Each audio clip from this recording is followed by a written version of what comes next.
അപ്പോ ഞാൻ ഇന്ന് നിങ്ങൾക്ക് ഞങ്ങളുടെ സ്വന്തം തറവാട് കാണിച്ചു തരേ. അത് കേൾക്കുമ്പോൾ നിങ്ങൾ വിചാരിക്കും മസ്കറ്റിൽ തറവാടോ എന്ന് അല്ലേ? ഇത് ഞങ്ങളുടെ മാത്രല്ല കേട്ടോ. ചൂട് സമയമായാലും ഒരുപാട് പേരുടെ തറവാട് കൂടിയാണ് കേട്ടാ ഈ ഒരു അവന്യൂസ് മാള്. ബീച്ചിലോ പാർക്കിലോ എന്തിനു പുറത്തു പോലും ചുമ്മാ നമുക്ക് കാറ്റ് കൊണ്ടിരിക്കാൻ പോലും പറ്റാത്തത്ര ചൂടും ഹ്യൂമിഡിറ്റിയാണ് കേട്ടാ ഇപ്പോ.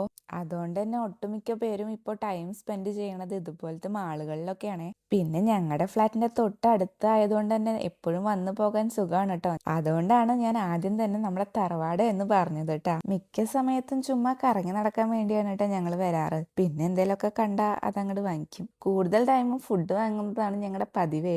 അത് ഏറ്റവും അവസാനമാണ് കേട്ടോ വാങ്ങിക്കാറുള്ളത്. അതിന് മുന്നേ എല്ലായിടത്തും ചുറ്റി കറങ്ങി നടന്ന് ഏറ്റവും അവസാനം അവശനായി വരുമ്പോഴാണ് ഫുഡ് വാങ്ങിയിട്ട് നേരെ വീട്ടിലേക്ക് പോവാറ്. ഇവിടെ പിന്നെ ഒരുപാട് എന്റർടൈൻമെന്റ് ഏരിയാസും പിന്നെ ഫാഷൻ സ്റ്റോറുകളൊക്കെ ഉള്ളതുകൊണ്ട് തന്നെ നമ്മൾ അവിടെയൊക്കെ കയറി ഇറങ്ങി വരുമ്പോ തന്നെ ഒരു സമയമാവൂട്ടാ. ഇതെല്ലാം കഴിഞ്ഞ് അവസാനം നമ്മൾ പോകുന്ന സ്ഥലമാണ് ലുലു. അപ്പൊ പിന്നെ വീട്ടിലേക്കുള്ള സാധനങ്ങളും എന്താച്ചാ വാങ്ങി നേരെ വീട്ടിലേക്ക് പോവാലോ. പിന്നെ ഇവിടെ കുറെ ഫുഡിന്റെ ഓപ്ഷൻസ് ഒക്കെ ഉണ്ട് കേട്ടോ. കുറെ റെസ്റ്റോറൻറ്റ്സും കഫേയൊക്കെ ഉണ്ട്. എന്നാലും ഇപ്രാവശ്യം ലുലുവിൽ നിന്ന് വാങ്ങാന്ന് വിചാരിച്ചു. പിന്നെ ലുലുവിൽ നിന്ന് പുറത്ത് കിടക്കാൻ ഇപ്പൊ സെൽഫ് ബില്ലിംഗ് സിസ്റ്റം ഉള്ളതുകൊണ്ട് അതൊരു ലാഭമായി. കുറച്ച് സാധനമാണെങ്കിലും നമുക്ക് ക്യൂ നിന്ന് വിഷമിക്കണ്ടല്ലോ അല്ലേ. പെട്ടെന്ന് തന്നെ സാധനങ്ങളൊക്കെ വാങ്ങി പുറത്ത് കിടക്കാലോ. അങ്ങനെ എല്ലാം വാങ്ങി ഞങ്ങളിതാ വീട്ടിൽ പോവാണ്. അപ്പൊ ഓക്കെ, ബൈ.